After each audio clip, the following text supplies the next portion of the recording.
What we work with at our trends consultancy, the Avant-Guide Institute, is trends, and one of the biggest differences between a trend and a fad is longevity.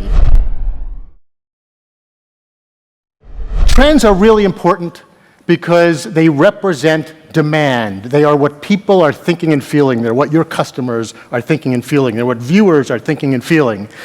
And companies spend a lot of time trying to get people interested in their products and services. But if you know what the trends are, what's motivating your viewers to do things, then you can answer those trends in creative, innovative ways, and people will sort of automatically pay attention. And that's why trends are important, and what I'm going to show you today. What I just want to add to that very nice introduction is a little bit more about why I'm standing here today. I run the Avant-Guide Institute. As I mentioned, we're a trends consultancy in New York City. And we have a global team of thousands of trend hunters. And these are people all over the world who every day are sending us things that they find that are new and unique and unusual, creative in some way. And what we do in our New York office is when we see the same kind of thing happening around the world, we recognize those trends, connect the dots, and help people understand, help companies understand what those trends are, and come up with interesting ideas.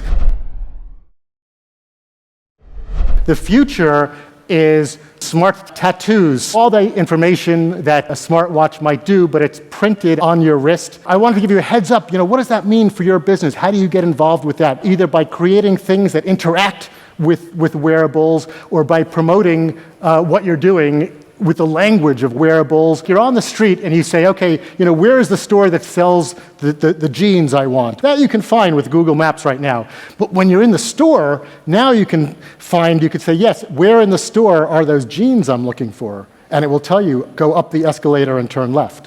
Some of you may have seen, if you were in London or England, this British Airways billboard, which has an animation of a kid. Every time a British Airways plane flew by overhead, the kid would walk across the screen and point up at the plane and say, look, it's flight whatever coming from Barcelona or wherever it happened to be coming from.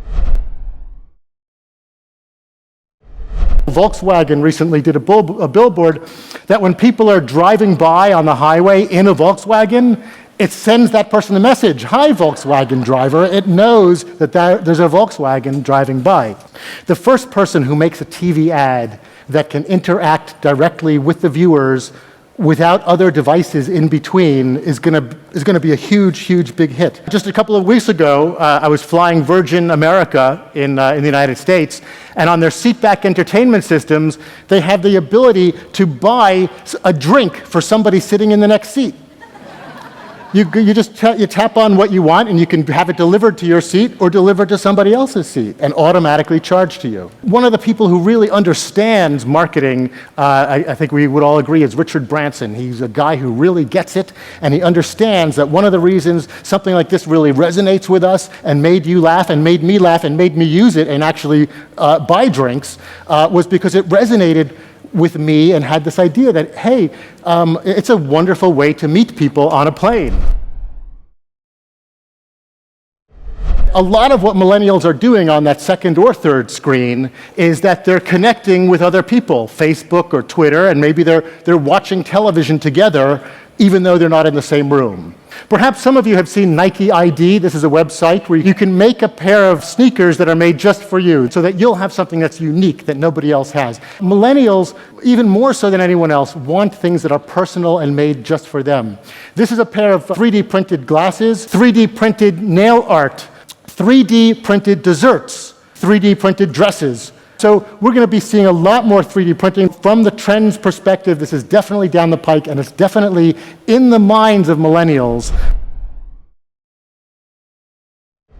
You go to Brooklyn, and everybody there is now like organic and natural and small batch and artisanal. A couple of years ago, I was at a conference, and as a joke, I put up this slide. I thought it was funny, organic Coke, because it seemed like the antithesis of what Coca-Cola actually is. Fair trade and naturally produced health drink, organic Coke. Well, sure enough, a couple of months ago, Coca-Cola just launched Coke Life. This was launched in Argentina a few months ago, and it's coming to Europe. It's being test marketed right now in Argentina, but their plan is now to bring it to Europe. It's not a joke anymore. And why is it not a joke anymore? Because it's resonating with the sensibilities of Coke's customers who want this idea of the language of Brooklyn, of things that are organic and natural and locally sourced. There's really not trends that are about any one thing. Social trends are what people are thinking and feeling, and they're looking for those same trends in every part of their lives, in the cars they drive, the clothes they wear, the television decisions they make, and they need to be spoken to as a lifestyle. It's a lifestyle decision. I'm often asked, what's the future of that trend? What's that going to look like in a year or two? And I can tell you that trends have a lot of inertia. When you see something starting to go in one direction, it's hard to make it stop, and it will usually get more so until there's something that either stops it or changes direction. Thank you so much. Thank you very much.